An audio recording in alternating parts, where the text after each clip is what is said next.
5 seconds. I welcome all of you to the first meeting of the Parliamentary Consultative Committee of the Ministry of Communications. We are in the midst of an information and communication revolution. This revolution is bringing about fundamental changes in every aspect of life at the national and international levels. It has also opened the prospect of India emerging as an information technology superpower.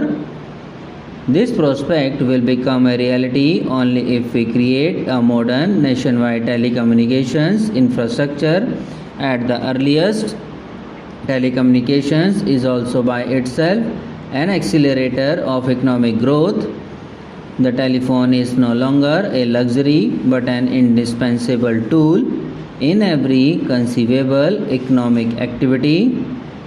For example, the large network of STD, ISD booths established by the Department of Telecommunications in a short span, and we can see these bodies even in small towns today has immensely benefited small entrepreneurs and the common person. Experts have calculated that 1% increase in telephone density results in a 3% increase in GDP. As you would make out from the agenda notes, this information and communication revolution has unfortunately largely bypassed rural India.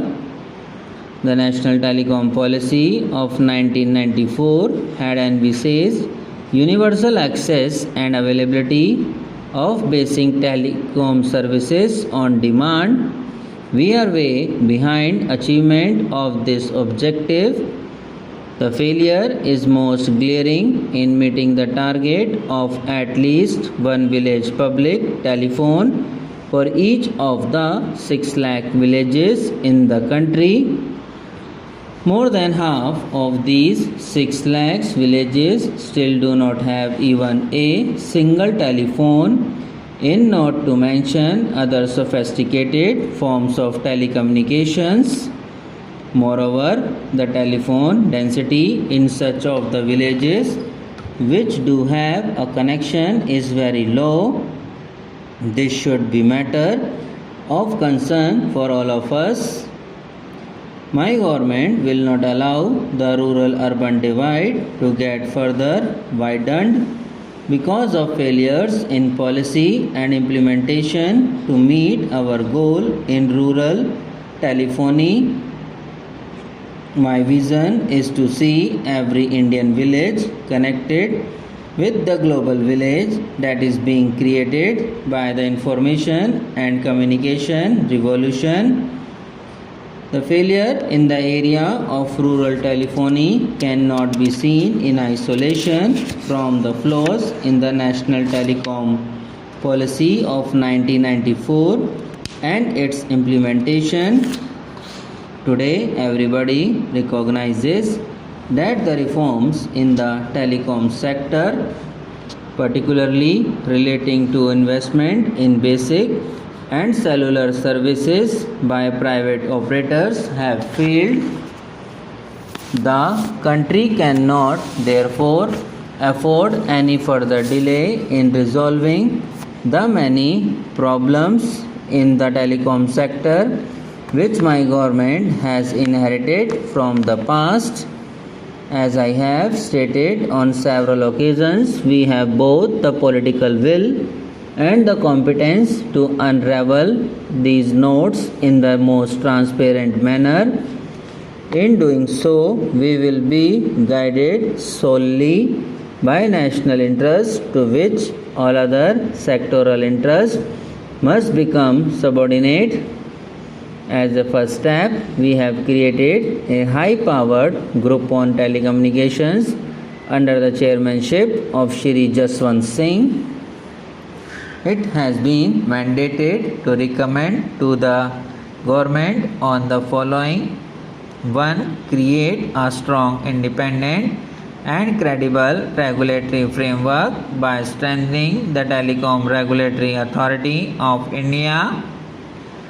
The government will move to stably amend the TRAI Act if found necessary by the group to achieve this objective.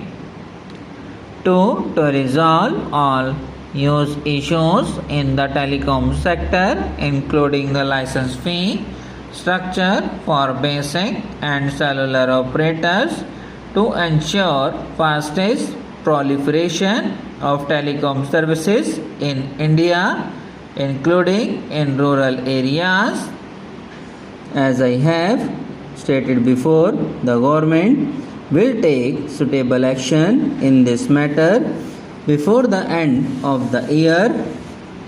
3. To formulate a new national telecom policy to address, among other things, the revolutionary phenomenon of the convergence of telecom, IT, media and consumer electronics. This suggests that we may have to create a common policy and regulatory framework for telecom, broadcast, cable, internet and other aspects of convergence. All this will require the evolution and implementation of rational spectrum policy based on best international experience. In dealing with the important task, I have directed the group not to tinker with the issues but to come up with a fundamental and lasting solution that will both meet the needs of the country and also take into account the rapid technological changes in this dynamic sector.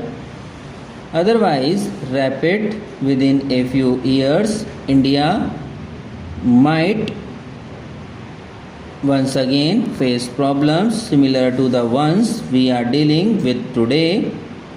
The solution must, among other things, address the national objective of rural telephony. We cannot expect the DOT alone to undertake this important social obligation.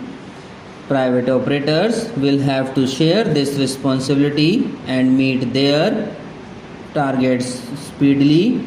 There is also a need to use many different technologies simultaneously, especially wireless, to ensure cost-effective and rapid speed of telephones in villages and hilly areas. The solution must also result in further strengthening the Department of Telecommunications in order to successfully face the increasing competition in the coming years. There are many examples in the world where state-owned telecom organizations have become major players. Subscribe now and press the bell icon. Never miss an update.